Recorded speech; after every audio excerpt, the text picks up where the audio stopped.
Convido os irmãos para que abram suas Bíblias na primeira epístola de Paulo aos Coríntios, primeira epístola de Paulo aos Coríntios, capítulo 10.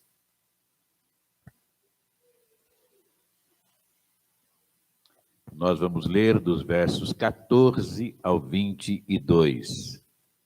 Versos 14 ao 22. Na minha Bíblia, na NVI, está um subtítulo dizendo: As festas idólatras e a ceia do Senhor. Nos diz o texto sagrado: Por isso, meus amados irmãos, fujam da idolatria.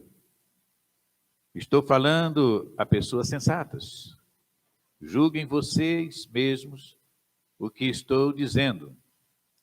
Não é verdade que o cálice da bênção que abençoamos é uma participação do sangue de Cristo e que o pão que participamos é uma participação do corpo de Cristo? Como há somente um pão, nós que somos muitos, somos um só corpo, pois todos participamos de um único pão. Considerem o povo de Israel. Os que comem dos sacrifícios não participam do altar, porque, ou melhor, portanto, que estou querendo dizer, será que o sacrifício oferecido a um ídolo é alguma coisa? Ou o ídolo é alguma coisa? Não. Quero dizer que o que os pagãos sacrificam é oferecido aos demônios e não a Deus. E não quero que vocês tenham comunhão com demônios. Vocês não podem beber do cálice do Senhor e do cálice dos demônios. Não pode participar da mesa do Senhor e da mesa dos demônios. Porventura, provocaremos o ciúme do Senhor? Somos mais fortes do que Ele? Está aí a leitura deste texto.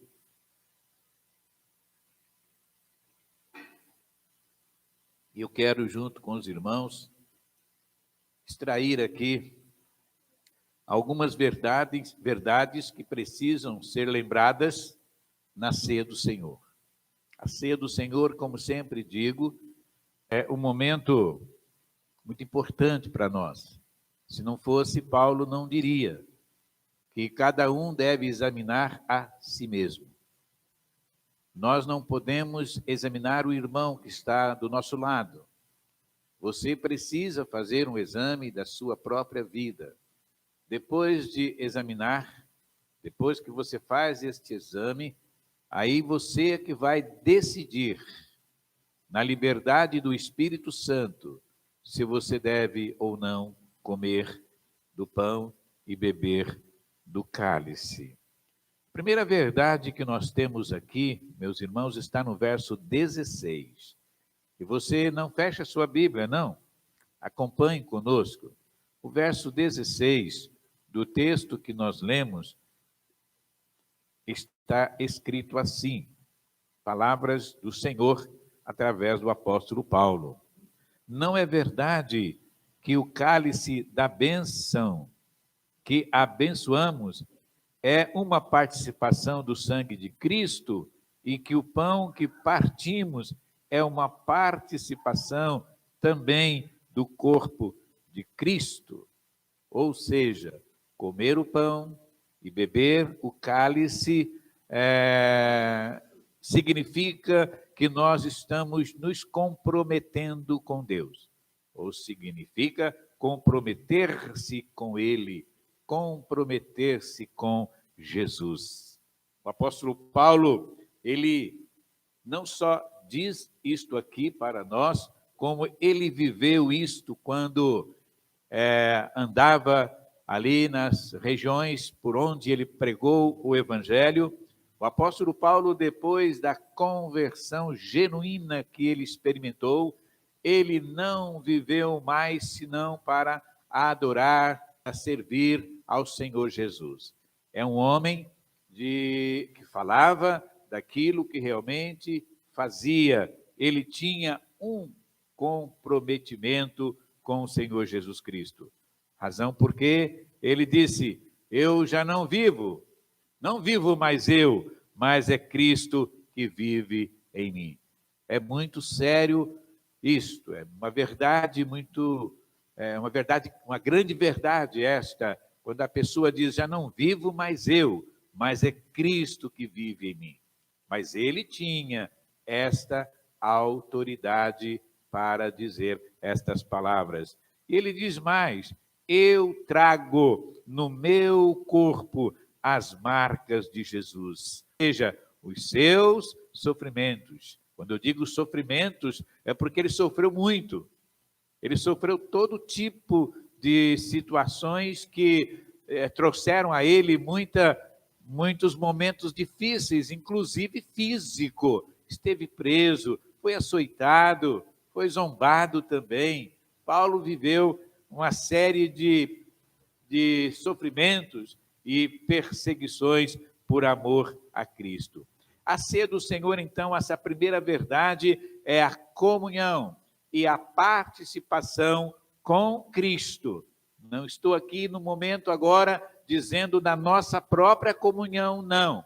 Nós estamos aqui em comunhão e vamos participar em comunhão. Você, quando come do pão e bebe do cálice, você está tendo uma comunhão com o corpo de Jesus, com o sangue de Jesus, com a pessoa de Jesus. Você está se comprometendo com Jesus. E ele diz: Cristo vive em mim. Isto é realmente comunhão com Cristo. Você pode, com toda a certeza e convicção do seu coração, dizer: Cristo vive em mim.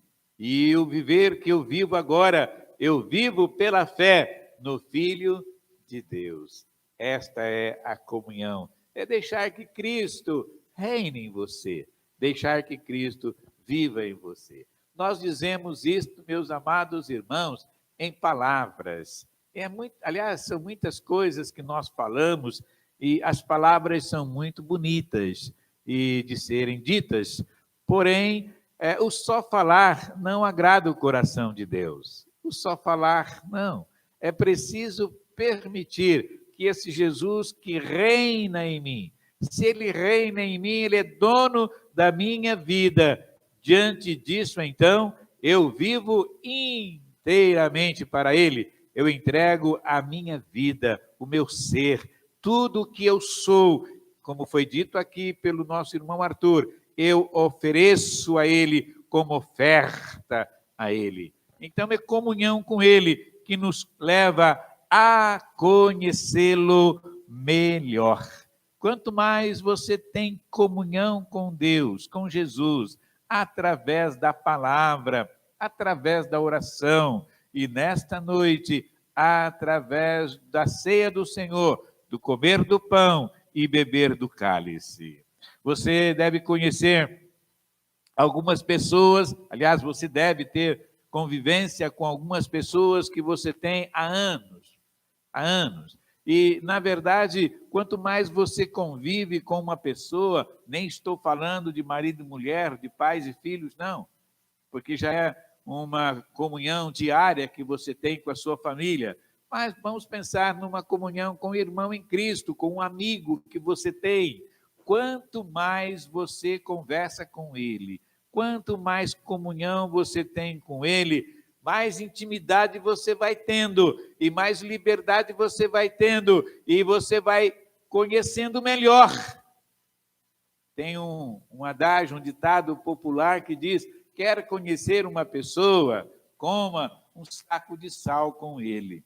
Ou seja, quanto mais tempo você vai tendo, mais você vai conhecendo aquela pessoa. E na nossa comunhão um com os outros, ela tem o lado positivo e o lado negativo. Quanto mais você conhece, você pode descobrir naquele irmão alguma coisa ou algumas coisas que são positivas, são bênçãos, são boas. Como também você precisa separar aquelas coisas ruins, aquelas coisas negativas que existem na vida daquela pessoa, mas mesmo assim não pode interferir na sua comunhão com ele. Porque se nós temos no nosso conhecimento, eu vou conhecendo uma pessoa, vou tendo liberdade com ela e vou descobrindo alguns defeitos que ela tem, algumas coisas negativas, se aquilo interferir na minha vida, eu já não amo com o amor de Deus, com o amor de Cristo. Por quê? Cristo também quer ter comunhão conosco e Ele sabe de todos os defeitos que você tem. Ele sabe de todos os defeitos que nós temos. Mesmo assim, Ele está sempre de braços abertos, nos esperando e querendo ter comunhão conosco. Então, na comunhão que você tem com seu irmão em Cristo, quando você vai tendo e conversando com ele, ajuda-o a vencer aquelas coisas que são negativas, que são ruins, que não são boas na sua convivência com ele. Mas, para conhecer alguém, é preciso conviver cada dia mais com aquela pessoa. Assim, meus irmãos, é com Cristo, só que com Jesus é diferente. Quanto mais nós o conhecemos, mais nós nos sentimos bem e crescemos espiritualmente. Por quê? Porque Jesus é já dito e conhecido que ele é imaculado. Jesus, ele é o Cordeiro de Deus sem defeito. Jesus é o Cordeiro puro. Jesus é puro, Jesus é santo, Jesus é imaculado, ele é sem defeito. Por isso, a nossa comunhão com ele, ela é sempre boa. É uma comunhão sem nódoa moral, sem mancha alguma. Então, nós podemos ter com toda a nossa liberdade comunhão cada vez mais com Cristo, que nós seremos cada dia mais abençoados nesta comunhão. E uma outra coisa que nos diz o texto aí, além da comunhão com Ele, a comunhão com Cristo, a intimidade com Ele, que é uma verdade do texto que nós lemos, está no verso 17. Olha aí o verso 17. Como há somente um pão, nós que somos muitos, somos um só corpo, pois todos participamos de um único pão. Tanto que nós vamos participar da nossa ceia aqui, que simboliza exatamente o pão, o corpo, o sangue, o cálice, o sangue, é participar do corpo de Jesus. Então, Jesus é um só. Quando nós estamos em comunhão com Ele, eu estou, você está, ele está, nós estamos, vós estáis, e etc. Então, tudo isso significa que nós estamos participando de um só corpo. Ou seja, o que significa isto? Unidade. O texto, verso 17, está falando se é um só pão, um só cálice. Então, é unidade. Não tem como separar. E Efésios 2,19, um texto muito bom, gostoso de ler, nos diz assim: agora já não sois mais estrangeiros, já não sois mais estrangeiros, e nem forasteiros, mas concidadãos dos santos e membros da família de Deus. Isto é unidade. Não somos mais estrangeiros, nem forasteiros, fazemos parte da família de Deus. Somos um só corpo em Cristo Jesus. Comemos um só pão e este é Jesus Cristo. Ali na igreja de Corinto, hoje foi ministrado pela nossa irmã Andréia pela manhã e vamos continuar no domingo. Por sinal, tivemos hoje uma escola abençoada. A nossa escola bíblica hoje estava realmente abençoada, com bastante pessoas participando. Então, ela ministrou hoje pela manhã e vai continuar no próximo domingo. Ela dizia das dificuldades, ou melhor, dos pecados que havia na igreja de Corinto, uma igreja complicada, uma igreja difícil, uma igreja, um grupo de irmãos ali que viviam erradamente. Por quê? Porque uns diziam, eu sou de Paulo, outros diziam, eu sou de Apolo, eu sou de Cefas, ou eu sou de Pedro, e outros que se julgavam mais espiritual um pouco, diziam, eu já não sou de Paulo, não sou de Pedro, não sou de ninguém, eu sou de Cristo. Mas ela dizia, e muito bem, né, pela manhã, que essas pessoas que também, às vezes, têm de querer ter uma vida espiritual muito forçada, aparente, e dizendo, nada me abala porque eu sou de Cristo, eu não preciso de muita coisa porque eu sou de Cristo. Amém por isto, desde que estas palavras e este procedimento seja verdadeiro na sua vida, quando você diz, eu sou de Cristo.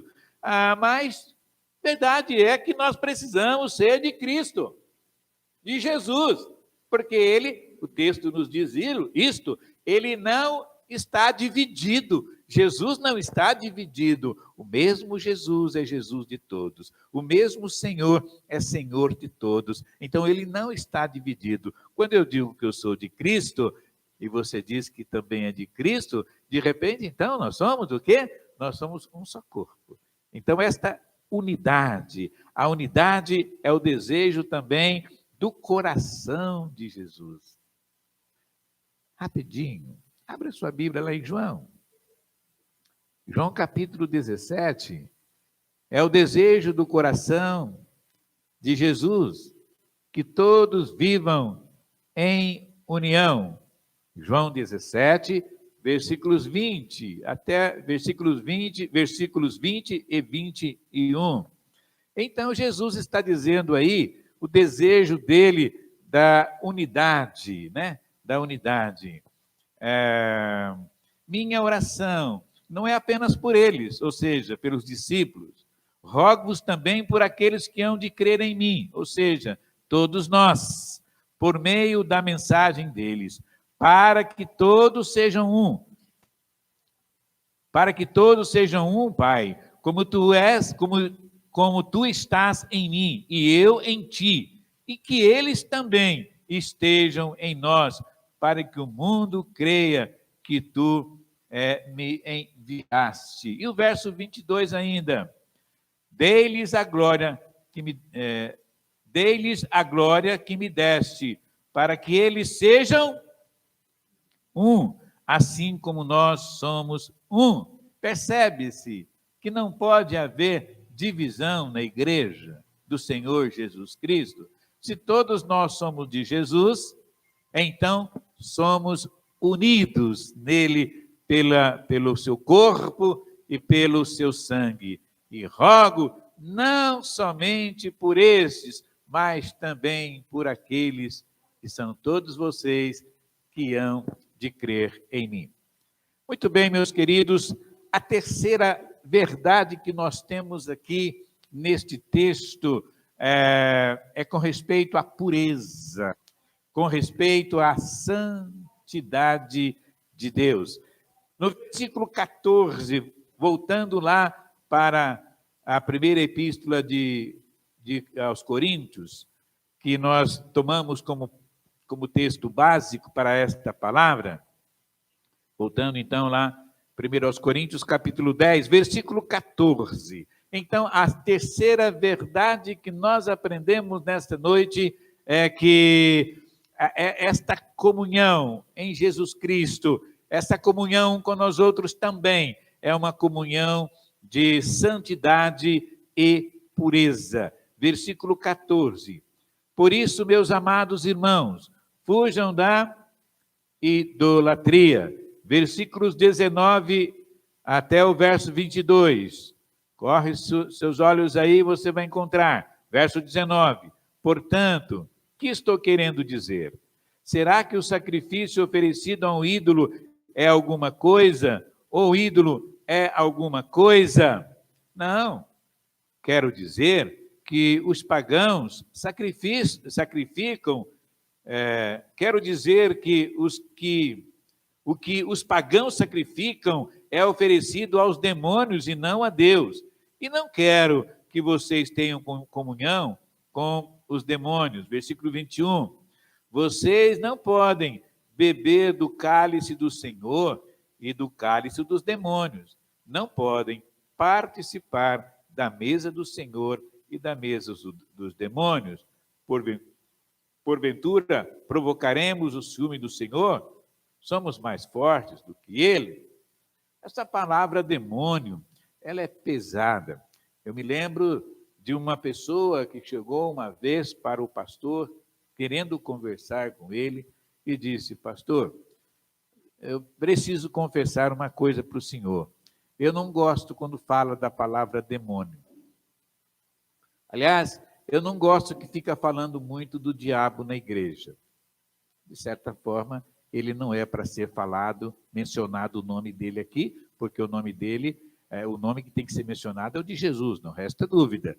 Porém, veja aqui o apóstolo Paulo, ele menciona umas 3 ou 4 vezes aqui a palavra demônio. E esta palavra ela é pesada, mas ele está dizendo aqui. E a pureza e santidade não combinam com Jesus Cristo. Tanto a pureza, a santidade. E ele convida no versículo 14 a fugir da idolatria. E daí você pode dizer, mas eu não sou idólatra. Amém. Eu não sei se talvez existe alguma coisa na sua vida que possa ser mais importante do que Jesus, do que Deus. Tem. Será que a sua família é mais importante? Porque nós dizemos isso, não é verdade? Nós dizemos que amamos a Deus sobre todas as coisas.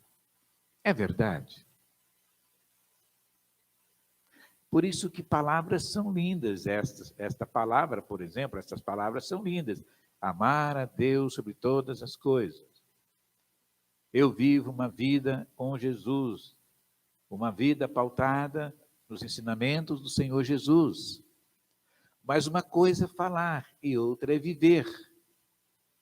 Vejam só, um homem que realmente, talvez, pela circunstância que ele vivia ali, que é Jó, ele é um homem que amava a Deus. Agora, se Deus resolvesse tratar conosco como ele tratou com Jó, primeira coisa, tirando a nossa família, que nós tanto amamos, tirando nossos filhos, de uma hora para outra morreram todos. Vão ficando doentes, vão morrendo, só você fica vivo. De repente, Deus resolve tirar tudo que você tem, para testá-lo, para prová-lo. E de repente, como se não bastasse, ele começasse a trabalhar com a sua própria vida, trazendo enfermidade para a sua vida. Foi isso que ele viveu. Mas aí eu pergunto, suportaríamos tal sofrimento pelo amor que nós temos em Jesus? Ou nós lamentaríamos? Talvez nossos lábios passassem a murmurar contra Deus. Mas aqui então, fugir da idolatria.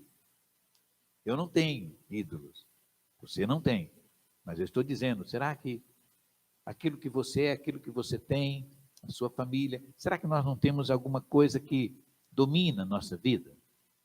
Que é o dono da nossa vida?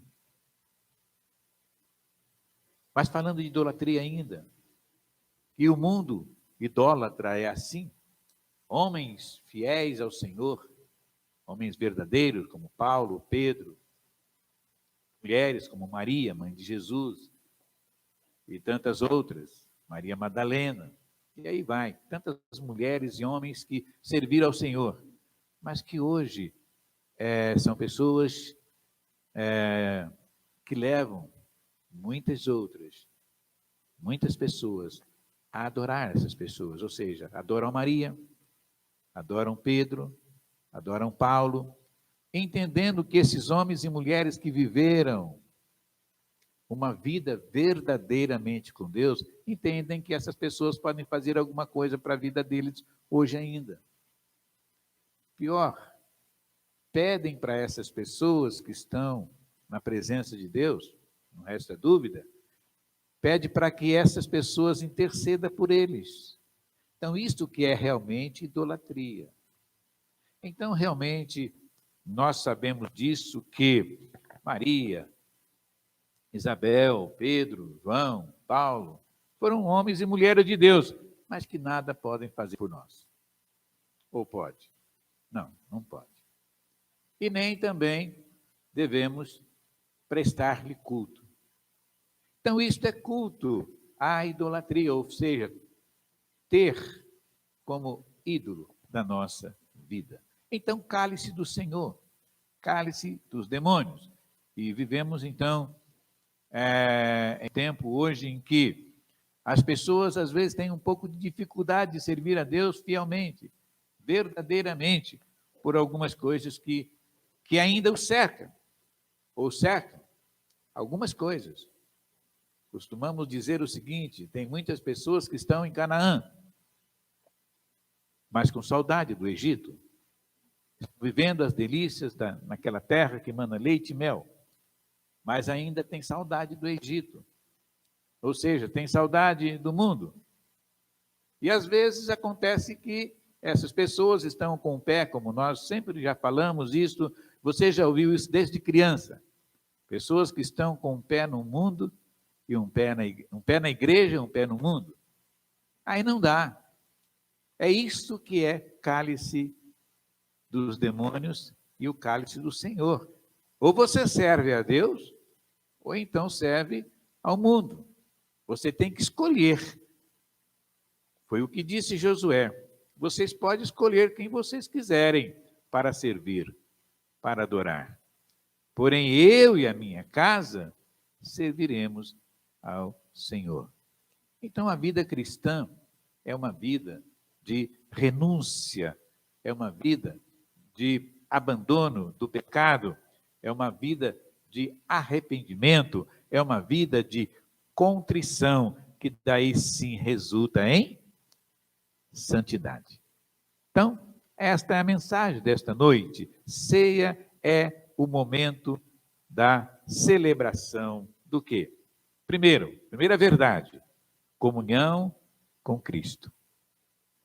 Comunhão com Jesus. Quando você come do pão, bebe do cálice, você está tendo comunhão com Cristo, cada dia mais. E, claro, comunhão com os irmãos também. A segunda verdade que nós vimos é a confirmação da nossa unidade com Cristo, versículo 17. Da nossa unidade com Cristo. Pão, sangue, o corpo e o sangue de Jesus, e todos nós vamos agora participar. Você vai comer o pão, beber o cálice, você vai mostrar esta unidade. E Paulo afirma: tome cuidado para não comer o pão da idolatria. Toma cuidado para não comer ou não participar da mesa dos demônios. Se você tem algo que ainda o prende e não está, você sabe que não está correto na sua vida, então tome cuidado. Não digo que você não deva tomar da ceia hoje se você tem algo que impeça, mas coloca diante de Deus, peça perdão. Fala: Deus, a partir de agora, eu quero fazer um compromisso com o Senhor. E eu não quero ser participante da mesa dos demônios e ao mesmo momento, ao mesmo tempo, da mesa do Senhor. Que Deus abençoe a sua vida.